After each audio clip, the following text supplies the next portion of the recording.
বুঝে শুনে উচ্চারণ করেন। কাদার মাটি দিয়ে আমি মিজানুর রহমান আজহারি একটা মূর্তি বানালাম। মূর্তি বানিয়ে এটার আগুনে পুড়ে শক্ত বানালাম। এরপর আমি নিজ হাতে রং তুলি দিয়ে ডিজাইন করলাম। এরপরে এটার আমি বসালাম। বলেন তো আমি এটার স্রষ্টা না এটা আমার স্রষ্টা? এটার বানাইছে কে? মিজানুর রহমান আজহারি এই মূর্তির স্রষ্টা। চিল্লা এখন ঠিক কিনা? তো যেটারে আমি বানালাম এটার আবার ওম নমঃ ভগবতী হবে? ধরে নিলাম ফর এন এক্সাম্পল আগুনটাই আমার খোদা। এতক্ষণ তো আগুন রে নম নম করতো, তো পানি দেওয়ার পর আমার খোদা গেল কই? প্রশ্ন আছে না নাই? যারা গাছের পূজা করে, যখন লাকড়ি দরকার, কাঠের দরকার, তখন খোদারে কি করে? কোপায়। কোপায়া সাইজ।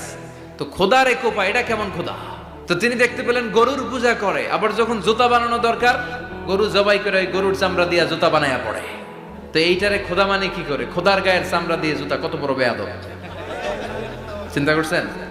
খোদার গায়ের চামড়া দিয়ে ওই বেয়াদবটা পায়ে জুতা পড়ে, মাথায় ধরে?